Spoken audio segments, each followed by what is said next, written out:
ये पेज है 71। उसका भारत का ध्येय है मानवीय स्वतंत्रता, मानवीय समता तथा मानवीय भ्रातृत्व के सच्चे स्रोत की ओर मानव जाति को निर्देशित करना। जब मनुष्य अपनी आत्मा में स्वतंत्र होता है तो अन्य प्रकार की सारी स्वतंत्रता उसके अधिकार में आ जाती है, क्योंकि भगवान स्वतंत्र हैं और उन्हें बांधा नहीं जा सकता। तो स्वतंत्रता की का ये मूल बता दिया। अगर हम आत्मा में नहीं जा रहे तो स्वतंत्रता नहीं आ सकती, न समता आ सकती, न भ्रातृत्व आ सकता। मनुष्य जब भ्रम भ्रांति से मुक्त हो जाता है तो उसे दिव्य समता का बोध होता है, जो अपने आप को प्रेम और न्याय के द्वारा परिपूर्ण करती है। अगर हम समत्व की भी बात करें, इक्वलिटी, तो इक्वलिटी तब आती है जब हम भ्रम भ्रांति से, मतलब भ्रम किस चीज का है, मैं हूं और दूसरे हैं। मेरी एक इंडिविजुअल सत्ता है, पर इंडिविजुअल कौन सी चीज हमको बनाती है, अगर उसकी बजाय हमारे फ्रेमवर्क को हम इंडिविजुअल मान बैठते हैं, उसी भ्रम के कारण सारी चीजें हो रही हैं। ये मूलभूत इनका विचार है।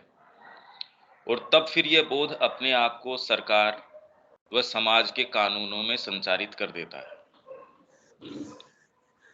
जब मनुष्य को इस दिव्य समता का बोध हो जाता है तो सारे विश्व के साथ उसका भ्रातृत्व हो जाता है। तब फिर वह जिस भी पद पर नियुक्त होता है, प्रेम व न्याय पर आधारित विधान के अनुसार वह सभी मनुष्यों की सेवा करता है। तो अगर मूल भाव ये हो तो स्वतः ही ये सारी चीजें आ जाती हैं। यह बोध जब धर्म का, दर्शन का, सामाजिक चिंतन और राजनैतिक अभिप्सा का आधार बनता है, तब स्वतंत्रता, समता और भ्रातृत्व सामाजिक ढांचे में अपना उपयुक्त स्थान प्राप्त कर लेते हैं और इस प्रकार सत्य युग की वापसी हो जाती है। यह प्रजातंत्र का एशियाई दृष्टिकोण है। हम अगर प्रजातंत्र को एग्जीक्यूट करना चाहते हैं, लाना चाहते हैं, तो उसका तरीका क्या है, यह बता दिया। इस दृष्टिकोण को भारत पूरे विश्व को प्रदान करे, इससे पहले भारत को अपने स्वयं के लिए इसकी पुनः खोज करनी होगी। और व्यापक रूप से भारत खोज करे, उससे पहले इंडिविजुअल को और फिर बाद में इकाई, छोटी छोटी इकाइयां हैं, वो इसका विकल्प प्रस्तुत करें कि इस तरीके से काम किया जा सकता है।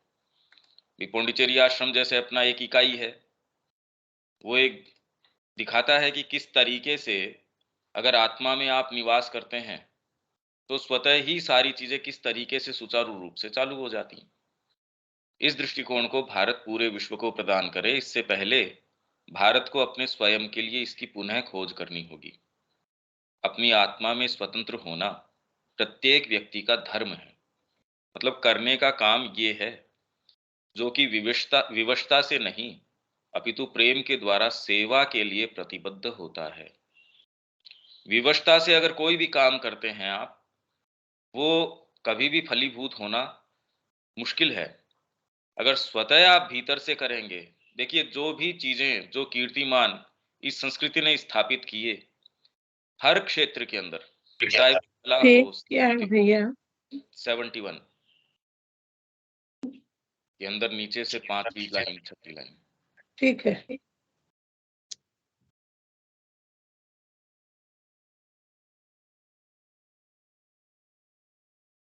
अपनी आत्मा में स्वतंत्र होना प्रत्येक व्यक्ति का धर्म है, जो कि विवशता से नहीं अपितु प्रेम के द्वारा सेवा के लिए प्रतिबद्ध होता है।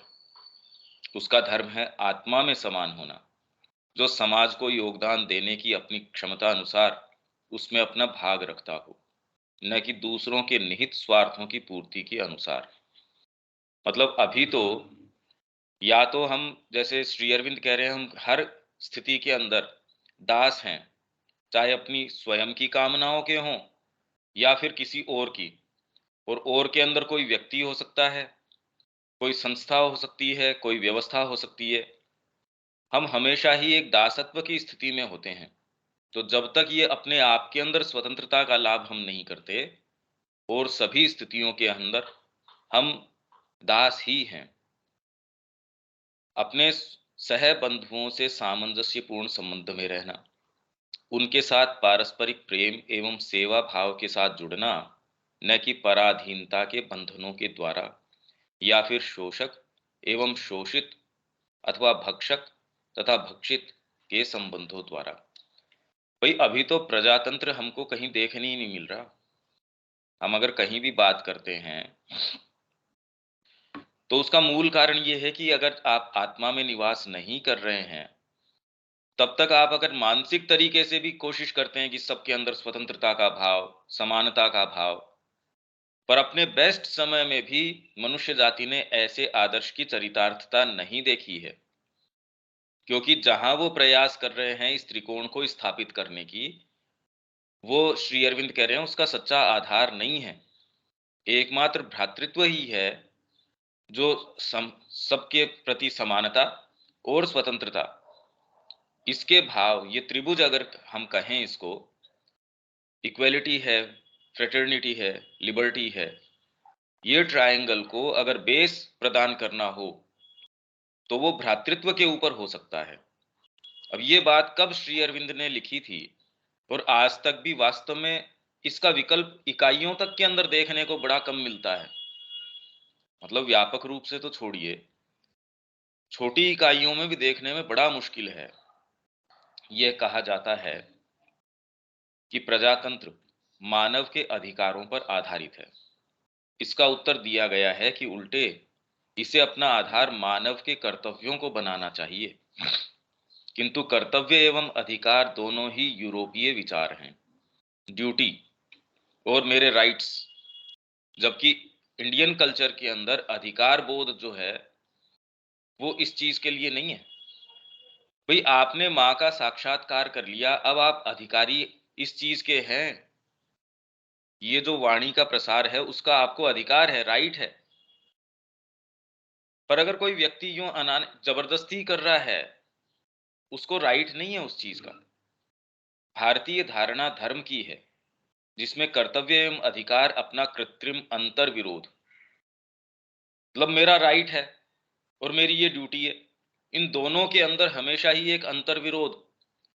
भी आज लड़ाई तो इसी चीज की है कि ये मेरे राइट्स हैं, दूसरा कह रहा है नहीं नहीं ये आपकी ड्यूटीज हैं, आप ड्यूटी नहीं निभा रहे। तो अधिकार बोध, मेरे राइट, जब अहंकारवश आप ज्यादा से ज्यादा लेना चाहते हैं और तामसिकतावश करना कुछ चाहते नहीं है, तो इसमें हमेशा ही अंतर विरोध रहता है। भारतीय धारणा धर्म की है। धर्म का जो है कि आप किस वर्ण में हैं, किस स्थान पे हैं, कहाँ हैं, तो आपका ये धर्म है। और धर्म से क्या है कि आप अपनी वर्तमान स्थिति से हमेशा ही आगे चलें, अपने भीतर जाएं। तो अगर ये परिकल्पना हो और इसके आधार पे व्यवस्था हो तो वो तो सारी चीज ही अलग हो जाएगी। तो भारतीय धारणा धर्म की है जिसमें कर्तव्य एवं अधिकार अपना कृत्रिम अंतर विरोध, जो कि जगत के ऐसे दृष्टिकोण से उत्पन्न होता है जो स्वार्थ को कर्म का मूल बताता है। भाई अभी कर्म का मूल क्या है? कामना, मेरे को कोई चीज मिल जाए, स्वार्थ, मेरे को इससे कुछ मिल जाए। तो अगर आप इसको लेके चलते हैं तो जो स्थितियां हम देख रहे हैं वो देख ही रहे हैं। तो गीता आरंभ ही किससे करती है? यज्ञ रूप में कर्म करने को, कर्मों को यज्ञ रूप के अंदर परिणत कर दो। गीता का आरंभ ही इसी से होता है कि कर्मों की गुत्थी किस चीज के अंदर है? कामना का परित्याग करो। तो शुरू कैसे करूं मैं? अर्जुन पूछता है मैं कैसे करूं भाई शुरू? आप कह रहे हैं कामना के रहित आपके कर्म होने चाहिए, पर पहले दिन तो आपको ये कह भी दिया जाए जी आपके कामना के से युक्त नहीं होने चाहिए, इससे मुक्त आपके कर्म होने चाहिए, और आप कहें हाँ जी मैं चाहता हूं, बताइए कैसे शुरू करूं? भाई शुरू कहां से करें? तब भगवान कह रहे हैं यज्ञ रूप से, मेरे निमित्त जो है अपने सारे कर्मों कर्मों को नियोजित कर।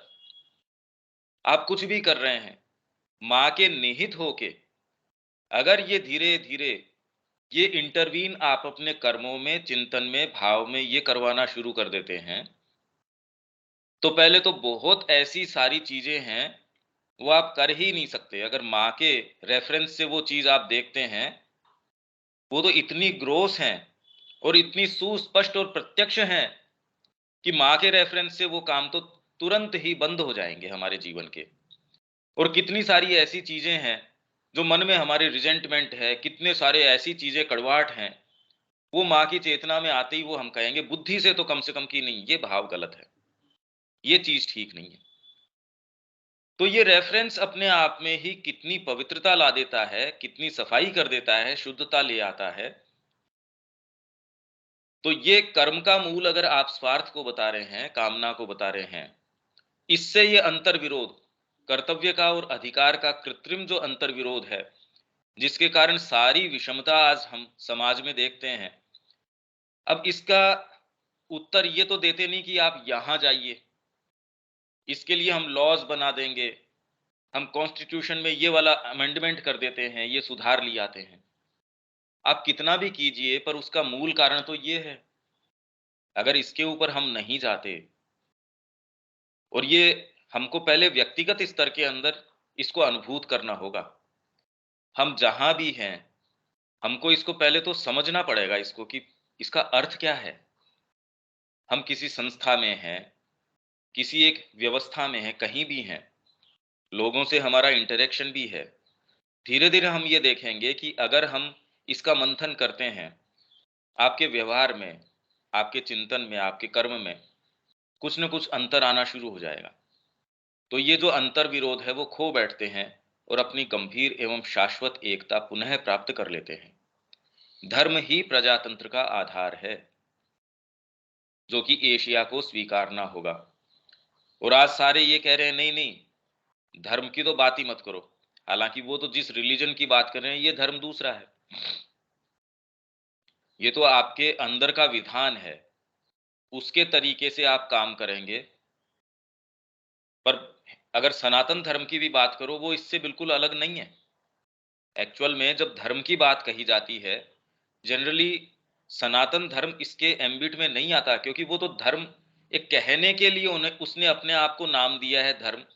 बाकी वो तो शाश्वत है, सनातन है, सर्वव्यापी है, सारी चीजों को अपने अंदर समाविष्ट कर लेता है, जो कि एशिया को स्वीकारना होगा।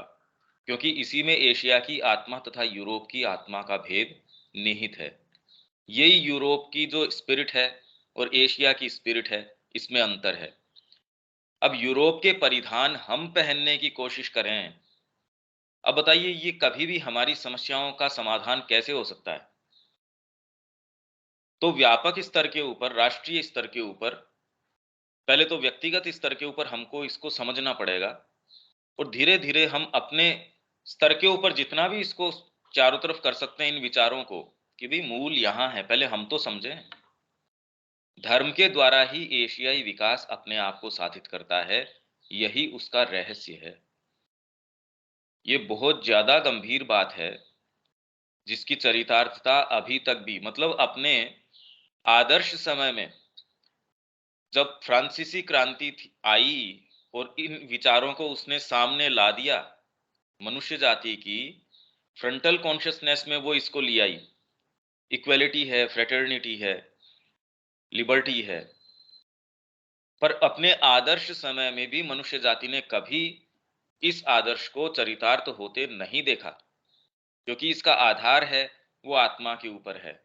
और आज भी मनुष्य जाति इस चीज को रियलाइज करने की स्थिति के अंदर नहीं है। तो आप ये देखिए कि कब श्री अरविंद लिख रहे हैं, कब रहस्य प्रदान कर रहे हैं, और मनुष्य जाति आज भी उस स्थिति के अंदर नहीं लग रही।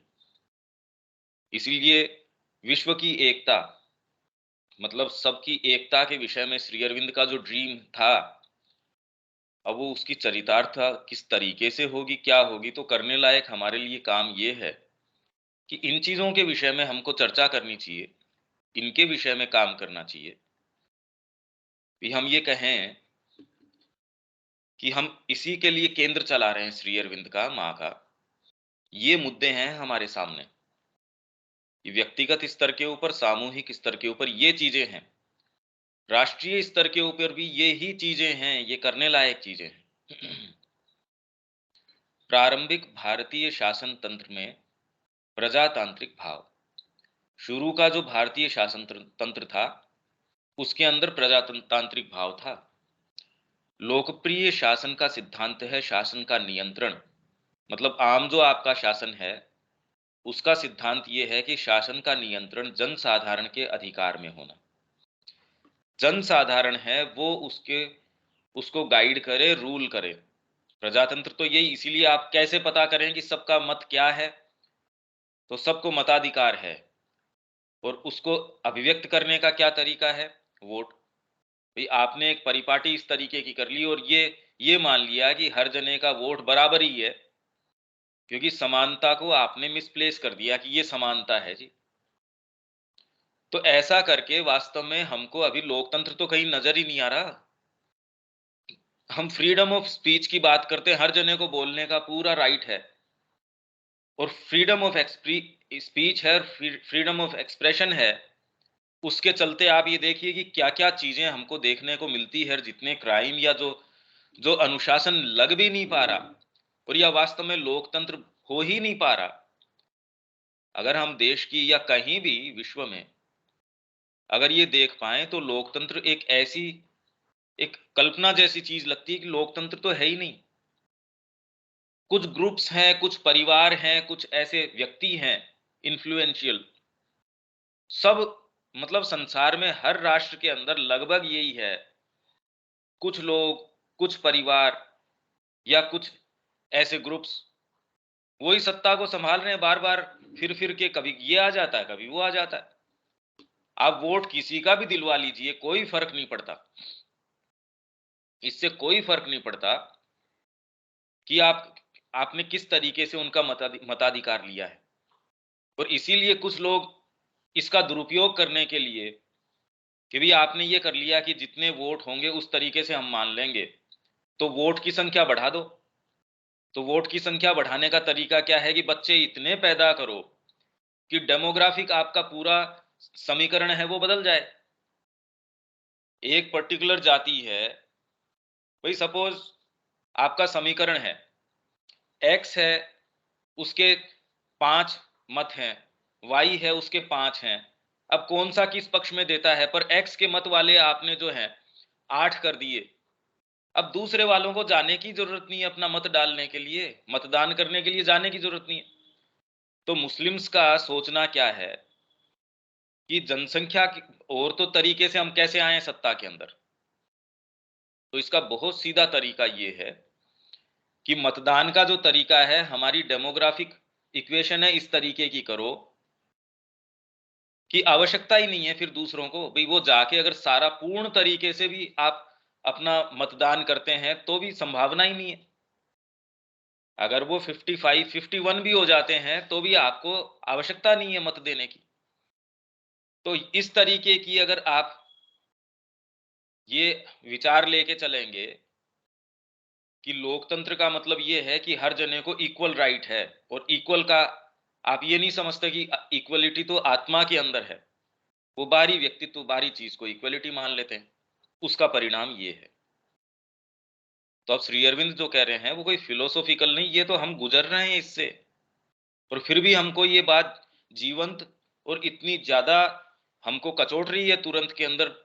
राष्ट्रीय स्तर के ऊपर, अंतरराष्ट्रीय स्तर के ऊपर हर देश इससे परेशान हो रहा, और इतने इतने थिंक टैंक्स हैं, इतने इतने विचार करने वाले हैं जो पता नहीं क्या क्या पॉलिसीज लेके आते हैं। एक बेसिक चीज है, एक लाइन में श्री अरविंद ये कह रहे हैं कि जब तक ये चीज नहीं होती तब तक आपके न स्वतंत्रता आ सकती, चाहे वो स्पीच की हो चाहे किसी भी तरीके की हो, न समानता आपकी स्थापित हो सकती। और फिर भी हम किए जा रहे हैं वही। किंतु अधिकार का अभिप्राय आवश्यक रूप से वास्तविक प्रशासन करने से नहीं है। मतलब अधिकार जनता का है, इसका मतलब शासन कौन करे? भाई जनता का अधिकार है रिसोर्सेज के ऊपर, अगर वो पैसा नहीं देती तो बस नहीं चलती, तो इसका मतलब ये थोड़ी है कि सारे लोग बस के अंदर बैठ के हुड़दंग करेंगे। कोई तो उसके ऊपर शासन होना चाहिए, अनुशासन होना चाहिए। तो ये मान लिया हमने कि जनसाधारण का उसके ऊपर अधिकार है, पर जनसाधारण को आप संयमित कैसे करेंगे, नियमित कैसे करेंगे? क्योंकि व्यक्ति विशेष के अंदर भी हम अपने आप के अंदर देखते हैं कि हमारी जो बाहरी जो नेचर है वो क्रूड है। उसके अंदर अहमजन्य ऐसी चीजें हैं, वो अधिकार जमाने की, खुद ही सारी चीज पजेस करने की, बुद्धि आके कहती है नहीं नहीं ऐसा नहीं हो सकता। ये नियम है, मेरे बेटे के ऊपर भी लागू होता है, मेरे जो स्वजन है उसके ऊपर भी लागू होता है। मैं अगर जज हूं तो भी मेरे बेटे ने भी अगर कोई अपराध किया है, भावनात्मक तौर के ऊपर मैं जुड़ा हूं और मेरे को पता है मैं जो ये निर्णय सुना रहा हूं उससे मेरे को तकलीफ है, पर आप में एक विवेक है, आप बुद्धि है, डिसर्नमेंट है, तो आप कहते हैं नहीं नहीं ये चाहे कोई भी हो, इसको तो इसको सहन करना ही पड़ेगा, ये तो इसके ऊपर अपराध तो लागू होगा ही। तो अधिकार का जो अभिप्राय है, आपका जो राइट है, मतलब सत्ता किसके हाथ में, किसका अधिकार होना चाहिए, तो वास्तविक प्रशासन करने से उसका अभिप्राय नहीं है। जनसाधारण जब सरकार के किसी भी कार्य को स्वीकृत या अस्वीकृत करने में सक्षम हो, जैसे राम जी के या जो इन कालों में हम देखते हैं, आपने मन में अस्वीकृति व्यक्त करी, मतलब वो तो ये कह रहे हैं कि दरबार के अंदर कुत्ते को बुला लेते थे, और वो हम ये कह सकते हैं साहब कि ये रियल नहीं है। भाई आज तो हमको राम राज्य की परिकल्पना भी रियल नहीं लगती, क्योंकि हमारा ह्रास हर स्तर के ऊपर इतना ज्यादा हो चुका है कि वो तो आइडियल स्थितियां लगती हैं, और आइडियल का मतलब काल्पनिक, आइडियल का मतलब हम क्या मानने लग गए कि वो व्यवहारिक नहीं है, ये तो आदर्श स्थिति है जो काव्य में अच्छी लगती है, चरितार्थ नहीं हो सकती। इसलिए राम राज्य के अंदर जो भी वर्णन है वो सब आदर्शात्मक है, यानी काल्पनिक है, और यानी अनरियल है, कि वो कभी हो नहीं सकता। ये इस आधार के ऊपर है कि मनुष्य तो ऐसा ही है, वो तो इगोइस्टिक है और वो इसी तरीके से करेगा, ये मान के चलते हैं। क्योंकि डीपर भाग से अगर आपका साक्षात्कार नहीं है, तो यही बात है, वह भी इस निश्चितता के साथ कि उनकी स्वीकृति या अस्वीकृति पूर्ण रूप से प्रभावी होगी, तब सही अर्थों में लोकतंत्र का भाव विद्यमान होता है, भले ही मूर्त रूप अभी विकसित न हुआ हो। मूर्त रूप मतलब कि अभी राजा उसके ऊपर शासन कर रहा है, राम जी शासन कर रहे हैं, दशरथ जी शासन कर रहे हैं, इसी तरीके के जो राजा हैं वो शासन कर रहे हैं। तो एक्चुअल में ये नहीं है कि साहब प्रजा वोट कर रही है, जैसा कि आज हम ये कह रहे हैं वो तो मूर्त रूप है इसका प्रजातंत्र का, वो मूर्त है ही नहीं। उस समय वो जैसा भी रूप रहा हो, पर वो वास्तव में मूर्त था इस चीज का, कि किसी की स्वीकृति अस्वीकृति प्रभावी है। और ये बात जब शासन के विषय में आएगी, भारतीय शासन तंत्र, भारतीय संस्कृति जब हम पढ़ेंगे, उसमें बड़ी गहन तरीके से हमको समझने की, इसके नोट्स बनाने की। बार बार मैं इसके ऊपर आग्रह इसलिए कर रहा हूं कि विश्व की सारी चीजें, कोई भी ऐसी चीज नहीं बचेगी जो श्री अरविंद जिसके विषय में रहस्य न उजागर कर रहे हो। मतलब जिसको हम बाहरी से बाहरी कहते हैं और जो आंतरिक से आंतरिक कहते हैं, सारों के विधान, सारों का डायनामिज्म, सारों की क्रिया पूरी हमारे सामने प्रत्यक्ष कर देंगे वो। तो जितना ही हम इसके खुद के लिंकेजेस हमारी अपनी चेतना में बना पाएंगे, उतना ही हमारी समझ जो है बहुत व्यापक हो जाएगी। नहीं तो कितना भी हम पढ़ लें, हम सारे ऐसे हैं जिन्होंने इस संपर्क में तो रहे ही हैं, पर उसने अभी तक कोई आमूल चूल परिवर्तन नहीं किया। भावनात्मक तौर पे अगर हम जुड़े भी हैं, तो भी चीजों के विषय में जो हमारे सामने आज स्थितियां हैं, उसके विषय में परिप्रेक्ष्य क्या है, पर्सपेक्टिव क्या होना चाहिए, हम उसके बारे में क्लियर नहीं होते। और ये अगर चीजें हमारे सामने क्लियर होंगी, तो हमको समय नहीं लगेगा। कोई भी घटना हमने न्यूज़ देखी, हम तुरंत जान जाएँगे, अरे इसके मूल में तो ये बात है।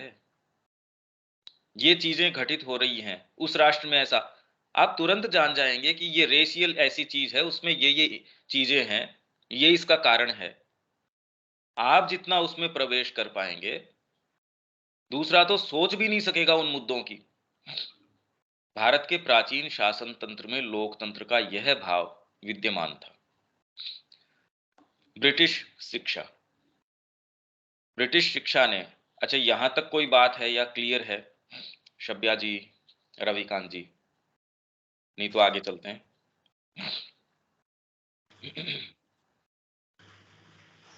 चलिए भैया आगे। ठीक है, क्यों दीपक आगे चलें? अब जैसे लोकतंत्र वाली बात है, सारी चीज ठीक है। अब ये आज के परिप्रेक्ष्य में आज इस पे अप्लाई, इस पे तो उधर तो रिवर्सल हो नहीं सकता। कैसे हो वो? हाँ प्राचीन प्राचीन में भारत में ऐसे था। यही तो मैंने कहा कि भी इसके विकल्प जो है कम से कम हमको इकाइयों के आधार के ऊपर भी, जैसे माँ ने एक विकल्प दिया ना, माँ श्री अरविंद ने सारी चीजों का एक विकल्प हमको हमारे सामने दिया है भाई। किस 2000 लोगों को माँ ने कहा मैं तो सबको यहां रखना चाहती हूं, पर ये अपने आप में एक प्रोटोटाइप है, एक रिप्रेजेंटेशन है। जैसे पृथ्वी पूरे यूनिवर्स का रिप्रेजेंटेशन है, वैसे ही आश्रम माँ कह रही है कि एक तरीके से पूरी मनुष्य जाति का रिप्रेजेंटेशन है, जहां हर जना किसी न किसी जो भी भाव लेके आया है, कैसे आत्मा के आधार के ऊपर उसको सारे को एकीकृत किया जा सकता है, उसका आप उत्तर दे सकते हैं। छोटी व्यवस्था थोड़ी है आश्रम। अगर एक वहां ये उत्तर दिया जा सकता है तो ये तो हमको मिल गया। कैसे किया जाए भाई? चेतना के अंदर विकास करके किया जाए। पर ये बात अभी तक तो समझ ही नहीं आ रही। अभी तक ये मूल के अंदर ये बात नहीं समझ में आ रही। अब ये कैसे ये प्रभाव में आएगी, तो हम लोग जो कम से कम इससे जुड़े हैं, पहले तो इसीलिए मैंने ये कहा कि उसको हम पहले मंथन करके अपने जीवन में लेके आए, फिर बाद में इसी के ऊपर भाई हमारा पेशा क्या होना चाहिए, हमारा काम क्या होना चाहिए। एक्टिव लाइफ हमारी इन्हीं आदर्शों की चरितार्थता होनी चाहिए। हमको एक्टिवली क्या करना चाहिए? ये करना चाहिए श्री अरविंद की जो शिक्षा है उसको व्यक्तिगत स्तर के ऊपर, फिर बाद में इसके आधार के ऊपर ऐसे छोटे छोटे ग्रुप्स सामान्य अभिप्सा जो कैरी करते हैं वो साथ में आए, जुड़े जिस भी तरीके से, और उसको कितना व्यापक स्तर के ऊपर उसके बारे में चर्चाएं की जा सकती हैं। आप जिस प्रांत में हैं, जिस जगह हैं, समाज में हैं, स्कूल्स में है, ये बातें आगे जानी चाहिए। तो अगर हम ये कहें कि सोसाइटी की एक्टिविटीज, तो ये एक्टिविटीज होनी चाहिए। जैसे रविकांत जी एक बार पूछ रहे थे कि एक्टिविटीज भाई ये तो दे रखा है, ये हमारा सोच समझ का एक्टिवली हमको क्या करना चाहिए, ये करना चाहिए। पर अब इसको एक्टिवली समझते ही हम ये सोचे कि हम प्रोग्राम्स ऑर्गेनाइज करना शुरू कर दें, पर पहला यही है कि पहले खुद में तो अनुभूत करें। तो एकमात्र जवाब इसका ये हो गया, चेतना के अंदर आरोहण।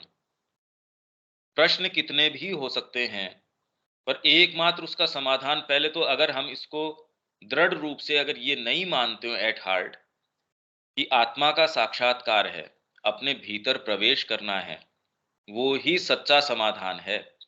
और भीतर प्रवेश करना कभी भी, भाई भीतर प्रवेश करने को हम ये क्यों मानते हैं कि व्यक्ति फिर बाद में समाज से कट गया या सारी चीजों से कट गया? ऐसा बिल्कुल नहीं है भाई। जब हम ये कहते हैं भीतर प्रवेश करो, एक ऋषि की उपस्थिति है, वो पूरे राष्ट्र को एक आधार प्रदान करती है, वो उसको पूरे को थामे रखती है, उसकी धर्म की जो नींव है, उसका केंद्र बिंदु है, आशा है।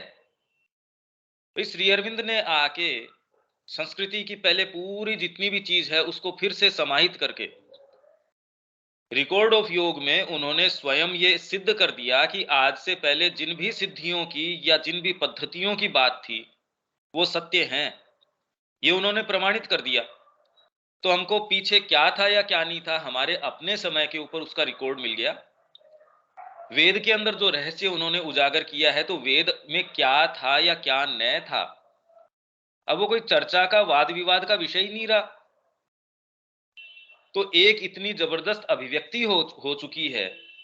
हमारे लिए करने का काम ये है कि जो हम फिलहाल तो ये पढ़ भी रहे हैं, पहले तो इसके अंदर खूब गहराई से जितना प्रवेश कर सकते हैं, पर अपने जीवन की दिशा एक्टिवली कम से कम व्यक्तिगत स्तर के ऊपर तो हम कुछ ये करें कि भाई हमको अपने जीवन की दिशा, अपना पेशा जो है वो क्या करना चाहिए।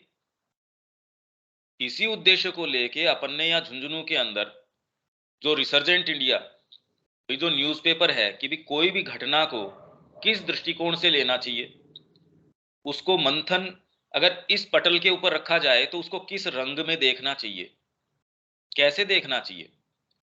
कोरोना के ऊपर जब अपन ने आर्टिकल लिखे थे, जो अपने आश्रम के ही लोग हैं वो भी ये देख के कि भाई ये आप कैसी बातें कर रहे हैं।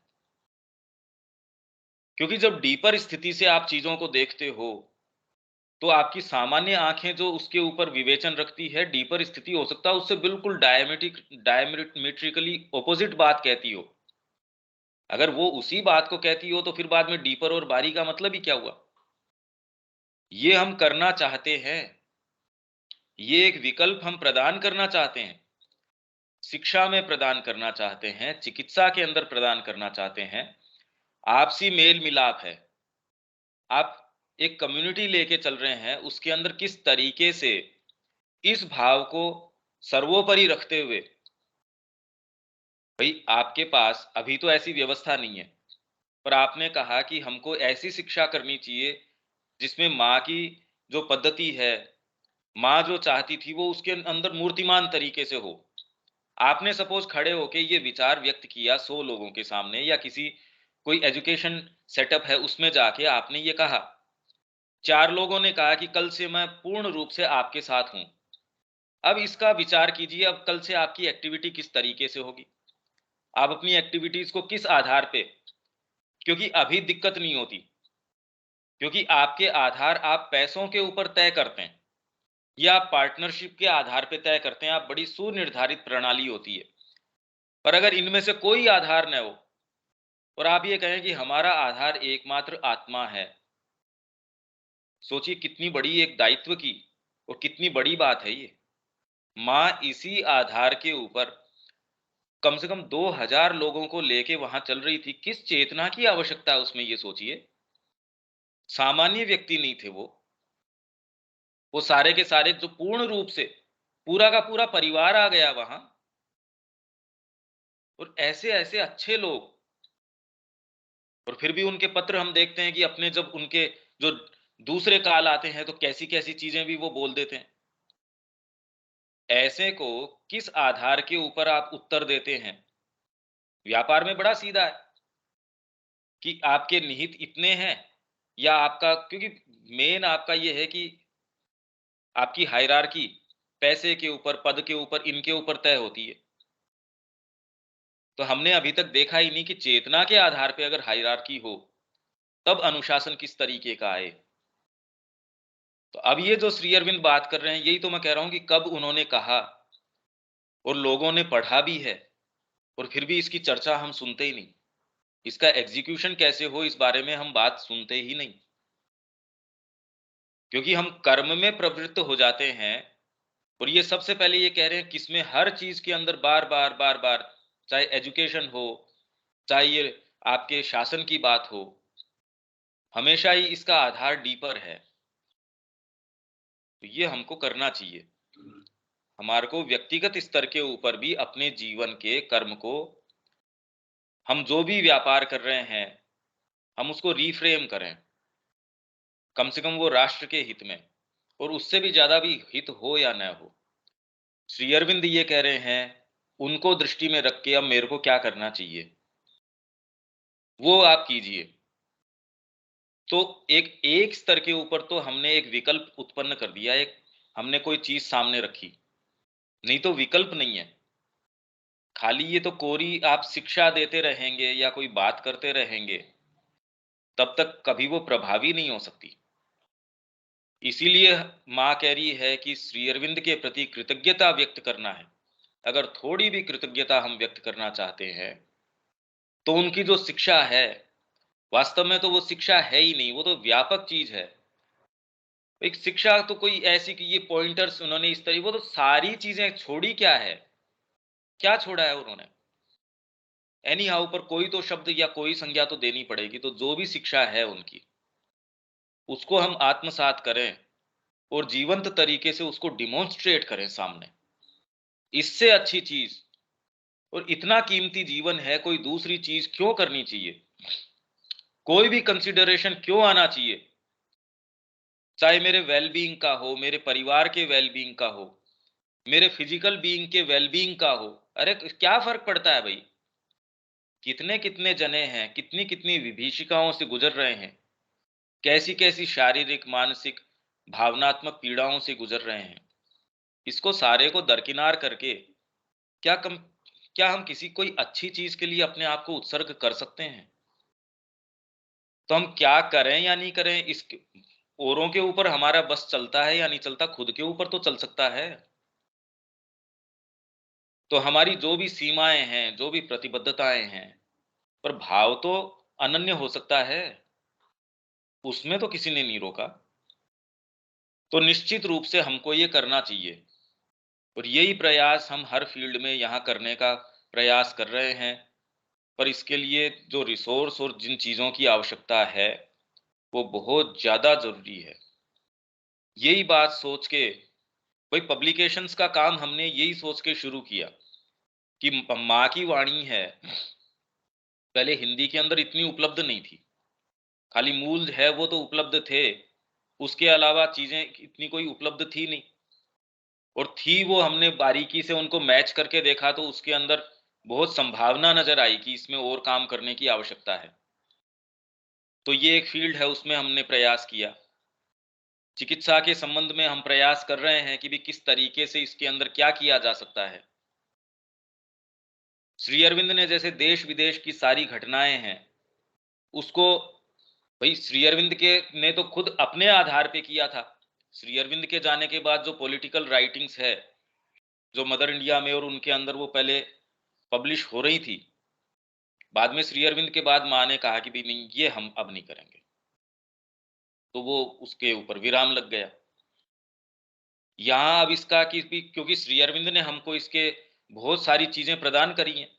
शिक्षा के विषय में कौन सा ऐसा फील्ड है जो उन्होंने हमको इसके पॉइंटर्स न दिए हों? तो अगर उस आधार पे किसी घटना विशेष को वो अराइज कहाँ से हो रही है और उसका उत्तर क्या देना चाहिए, पर क्योंकि ये एक सतह की चीज नहीं है, ये इतना गंभीर एक बात है, उसको हम मंथन करने का प्रयास कर रहे हैं। पहले तो वो चीज इतनी इजी नहीं है, फिर उसको कोई पढ़ना नहीं चाहता, क्योंकि आज की वास्तव में मानसिकता किस तरीके की है कि भी 40 आपके वर्ड्स हैं या इतने कैरेक्टर्स हैं, हम तो इतना ही पढ़ पाते हैं। हमारा जो फोकस का समय है या फोकस बन ही नहीं पा रहा। जिस तरीके के गैजेट्स हमारे हाथ में आ गए और जिस तरीके के और आने वाले हैं, उसमें तो वो बिल्कुल हमारा कंसंट्रेशन खत्म ही कर रहे हैं। ये सारी चीजें हमको करनी चाहिए। कम से कम जो लोग इसके विषय में गंभीर रूप से कुछ करना चाहते हैं और जिनके ये समझ में आ गई है कि भी जीवन में करने लायक कुछ कुछ तो करना चाहिए, कुछ तो अच्छा करना चाहिए, वर्थवाइल करना चाहिए, तो ये करना चाहिए, निश्चित रूप से ये करना चाहिए। तो एक ऐसा विकल्प हो, तो अगर होगा तो उसका व्यापक स्तर के ऊपर भी प्रभाव होता है। उस विकल्प का आप ये सोचें कि आप कट ऑफ हो गए सारी चीज से, ऐसा कभी नहीं है। क्योंकि श्री अरविंद कह रहे हैं, और ये जो थे, कौन सा है वो, मैं नाम भूल रहा हूं, थियोसॉफी वाले, वो ये कह रहे हैं कि जो फ्रेंच रेवोल्यूशन है, वो भी कोई हिमालय के ऊपर कोई ऋषि बैठे थे, वो तो कोई दूसरा नाम देते हैं अपने खुद के, अपने ही कोई ऋषि हैं उनका, उनके कोई विचार उत्पन्न हुआ और इस तरीके से उसका एग्जीक्यूशन हुआ।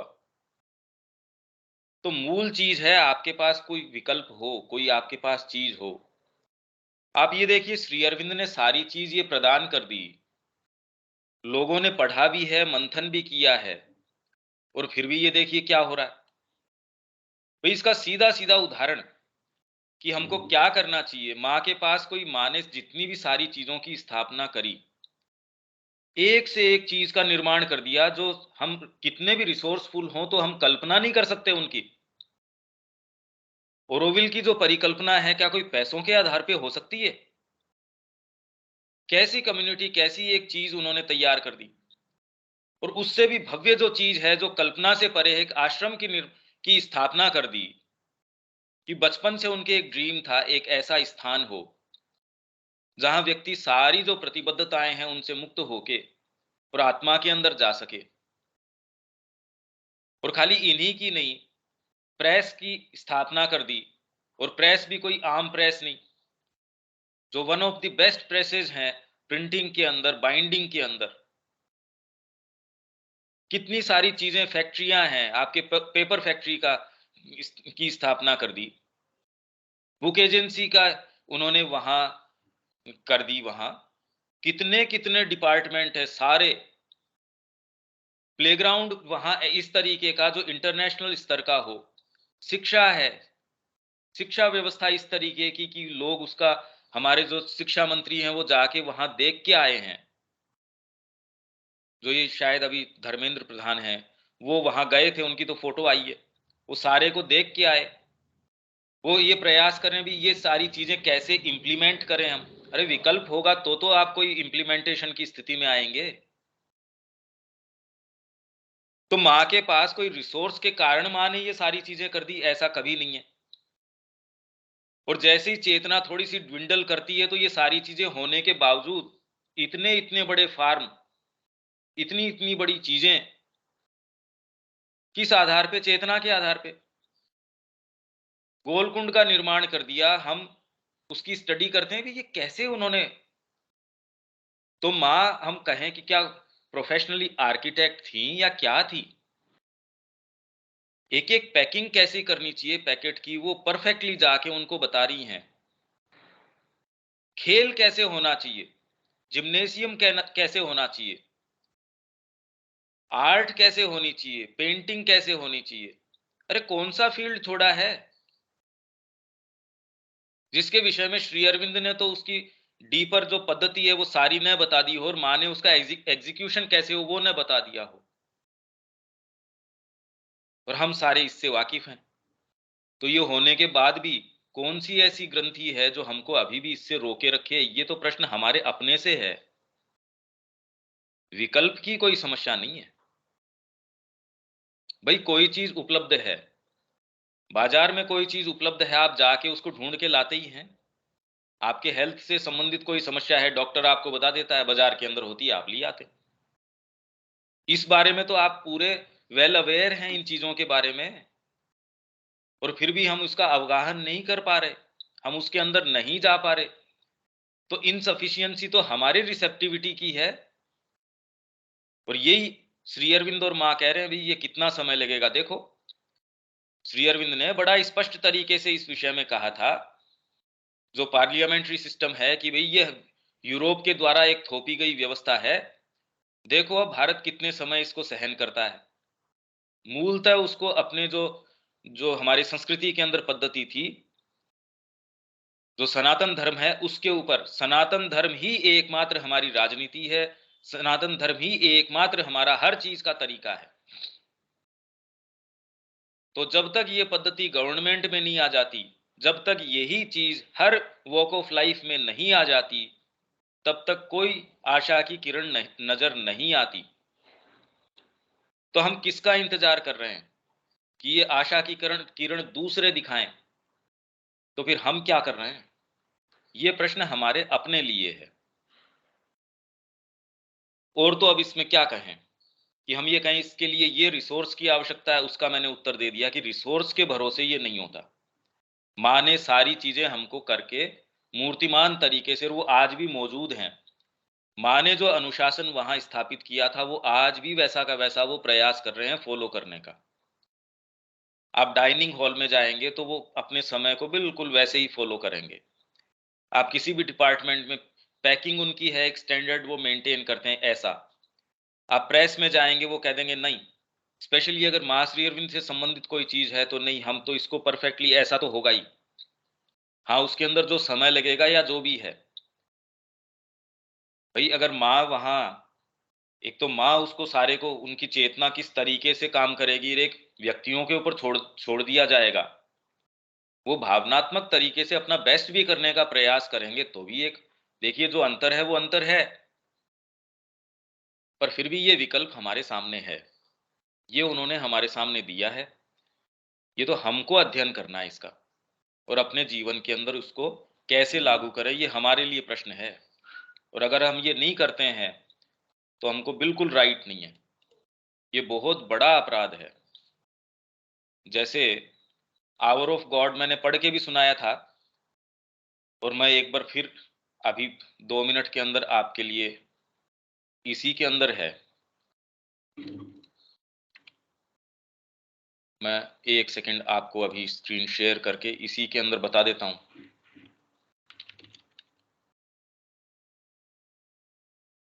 तो वो हमारे अपने ऊपर लागू हो रही है।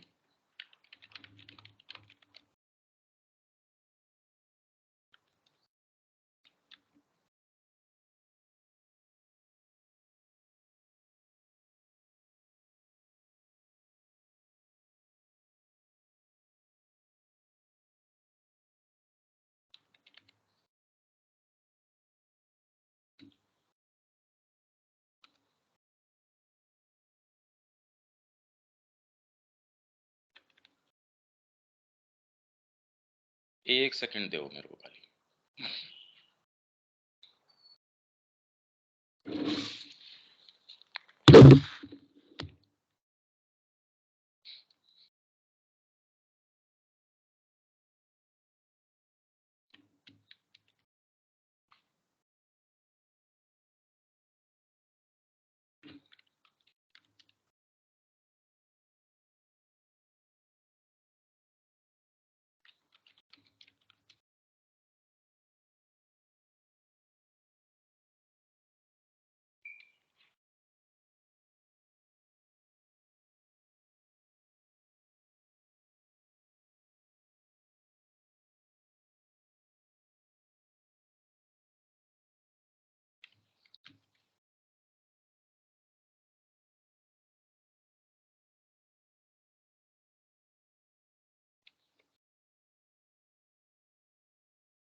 ये इंग्लिश के अंदर तो इंग्लिश में ही बता देता हूं मैं।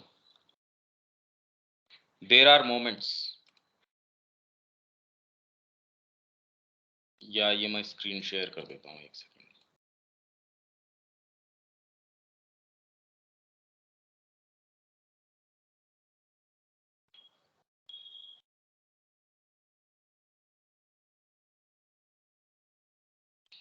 द आवर ऑफ गॉड, ये जो अपना कंप्लीट जो सिलेक्शन है श्री अरबिंदो का फर्स्ट वॉल्यूम, उसके अंदर 205 के ऊपर है। ये तो आपके पास सबके पास है।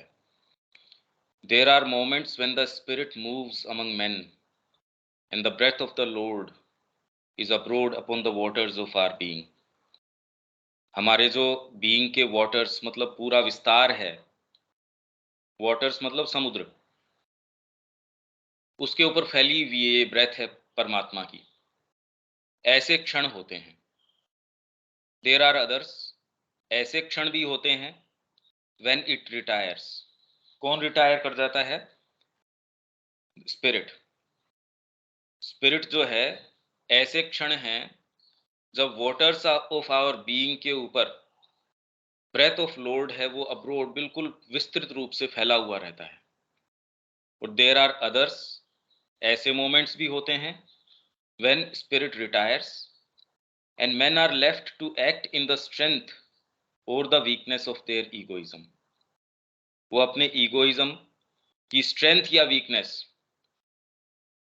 उसके अंदर काम करने के लिए they are left on their own resources. The first are periods, first पहले वाले जो काल हैं वो ऐसे काल हैं, मतलब जब आत्मा आपके पास है वो ऐसे काल हैं when even a little effort produces great results. महान परिणाम उत्पन्न करती है वो। महान परिणाम का मतलब ये नहीं है कि भी डिपेंड करता है परिणाम किसको कहते हैं। क्योंकि पहली बार जब माँ ने ये, जब श्री अरविंद ने माँ को कहा 24 नवंबर के बाद फॉर्मली कि भी आज यहाँ का जो मैनेजमेंट है माँ संभाल रही हैं, तो यूं तो अपने आप के अंदर सारी व्यवस्था उसी समय से हस्तांतरित हो गई। जब एक्चुअल में सारी चीजें डेवलप हुई होंगी तब हुई होंगी, पर उसका शुरुआत तो तभी हो गई, या तभी से जब माँ के पास ये विजन था कि मैं एक ऐसी स्थापना करूंगी। तो जब आप ऐसे मोमेंट्स में होते हैं तो मूर्तिमान तरीके से, क्योंकि हम तो ये मानते हैं कि इतना बड़ा साम्राज्य खड़ा कर दिया, इतना बड़ा पोजेशन कर लिया, इतना बड़ा सेंटर खड़ा कर दिया, ये कर दिया, इतना बड़ा व्यापार कर दिया, इसकी बातें नहीं हो रही। हालांकि उसका प्रारूप भी हम आश्रम के रूप में देख सकते हैं कि माँ ने सिंगल हैंडेडली किस तरीके से सारी चीजें, उनके पास कोई ये नहीं कि कोई धन है, कोई और है, किस, वो तो सब पत्रों के आधार पे हमको पता ही चलता है कि आर्थिक स्थिति क्या रही। आत्मा अगर आपके पास है तो even a little effort produces great results and changes destiny. आपकी नियति है, आपके भाग्य को बिल्कुल बदल देती है। एक कदम आपका बदल देता है, आपका एक निर्णय बदल देगा आपकी पूरे जीवन की नियति को। हम इसको लाइटली कैसे ले रहे हैं? The second are spaces of time. और दूसरी वाली स्थितियां, जब वो रिटायर कर गई स्पिरिट, वो स्पेसेस ऑफ टाइम मतलब काल के ऐसे अंतराल हैं when much labor goes to the making of a little result। घसीटते रह रहे हैं। अरे 25 साल हो गई, 10 साल हो गई, शारीरिक क्षमता है वो भी क्षीण हो गई, मुंह में भी कड़वाहट है। ये किया क्या? किस कॉज के लिए हम लड़ रहे थे? क्या किया हमने? तो ये हमको दिखा रहा है क्या है। It is true that the latter may prepare the former. ये सही बात है कि बाद के काल, स्पेसेस ऑफ टाइम, ऐसे जो जो तपस्या के काल हैं, वो स्पिरिट के आने के कालों को प्रिपेयर कर देते हैं। May be the little smoke of sacrifice, और जो तपस्या के बाद वाले काल हैं, going up to heaven which calls down the rain of God's bounty. भगवान की प्रचुरता है, उनके जो सारे जो आपको गिफ्ट्स हैं, बाउंटी है उनकी, उनको लाने के लिए आपके सेक्रीफाइस का स्मोक, लिटिल स्मोक, एक अगरबत्ती का सा एक धुआं है, उस रूप में भी आपका प्रयास जा सकता है वहां, और वो स्पिरिट की वॉक आप तक ला सकता है। ये संभव है। Unhappy is the man. ये गंभीर बात है हम सब के लिए, जो एटलीस्ट कम से कम हार्ट में महसूस ये करते हैं कि भी करना तो चाहिए। अनहैप्पी इज द मैन और द नेशन। मनुष्य या वो राष्ट्र अनहैप्पी है, वो बेचारा है, वो हतभाग्य है। when the divine moment arrives is found sleeping। जब आपके पास वो आती है ग्रेस, जब वो प्रत्युत्तर आता है, आपने कभी पुकार करी, और जब आपके पास उसका उत्तर आता है, परमात्मा आते हैं आपके द्वार के ऊपर, तो आप सोए हुए मिलते हो और अनप्रिपेयर्ड टू यूज इट, या आप अनप्रिपेयर्ड हो उसको यूज करने के लिए। Because the lamp has not been kept trimmed. क्योंकि लैंप को जलाए हुए नहीं रखा गया। For the welcome and the ears are sealed to the call. उनकी कॉल, दरवाजे के ऊपर खटखटाहट आई, भगवान ने धीरे सी आपको उसके ऊपर नॉक किया। ऐसे ही तो आते हैं। हम इतने मशगूल होते हैं इवेंट्स के अंदर, जो घटनाएं हैं उसके अंदर, कि धीरे से हमारे को कोई फुसफुसा जाता है। ट्रूथ जो है वो धीरे से आपको कुछ बोलेगा। किसी के भी माध्यम से कैसे हो सकता है, वो किसी पुस्तक के माध्यम से हो सकता है, आपके जीवन में कोई घटना घटी उसके माध्यम से हो सकता है, कोई व्यक्ति विशेष के पास आप गए उससे हो सकता है। पर ईयर्स हमारे सील्ड हैं, क्योंकि इतना और क्लैंगर है, इतना और शोरगुल है, गड़गड़ाहट है बाहरी नेचर की, और न हमारे लैंप को हमने तैयार रखा उसके स्वागत के लिए। भगवान आए, चुपचाप से चले गए। तो ऐसे लोग अनहैप्पी हैं, वो हतभाग्य हैं। But thrice woe to thee, धिक्कार है 3 गुना उन लोगों को, who are strong and ready, जो कहते हैं हम सशक्त हैं, तैयार हैं, yet waste the force or misuse the moment। for them is irreparable loss or a great destruction। उनके लिए ये irreparable loss है और great destruction है। in the hour of God cleanse thy soul। आपकी आत्मा को क्लींस कर लो। ये जो भागवत मुहूर्त है, पर हमारे लिए तो यही मुहूर्त है भाई। अगर 100 साल पहले कोई मुहूर्त रहा हो, पर मेरा जीवन काल तो ये है, मैं वो मुहूर्त तो मेरे जीवन में तो अभी आएगा और कब आएगा। तो मेरे लिए भागवत मुहूर्त कब है या कब नहीं है, मेरे लिए तो अभी है। हम ये क्यों कहे कि मुहूर्त कभी और है। तो उसको क्लींस करो ऑफ ऑल सेल्फ डिसीट। खुद को ये जो धोखाधड़ी देना है ना, इनसिंसियरिटी के कारण चीजों को आंखों में आंखें गड़ा के हम नहीं देख पा रहे, बड़े सुंदर सुंदर उसके ऊपर रूप चढ़ा रहे हैं हम। And hypocrisy and vain self flattering that thou mayst look straight into thy spirit and hear that which summons it। तो ये बहुत सुंदर बात है। तो करने के लिए तो हमारे लिए बड़ा स्पष्ट है इसके अंदर, ये हमको करने की आवश्यकता है। अब कल तो आगे का तो कल हम पकड़ सकते हैं। अब इसमें कोई बात? हाँ जी शब्या जी, ये बहुत स्पष्ट है, कहीं भी कोई इसमें किंतु परंतु है ही नहीं। देश में क्या होगा, विदेश में क्या होगा, हमारे अपने साथ क्या होगा, एकमात्र अनन्य रूप से हम रोज कितना अपने आप को माँ को दे पाते हैं, उतना ही देश का और सबका अपने आप में कल्याण है। इसके अलावा और कोई दूसरा तरीका है ही नहीं। हाँ जी रविकांत जी, कोई चीज है, किसी के भी कोई है इसमें कोई रिफ्लेक्शन, कोई बात? नहीं, कुछ नहीं करना, क्लियर है। ठीक है शब्या जी, ठीक है दीपक, इसको क्लियर है भैया, हाँ क्लियर है। हाँ ब्रिटिश शिक्षा हम कल ले लेंगे हम्म, और इसको यहाँ आज विराम दे देते हैं। जय श्री राम। जय श्री राम।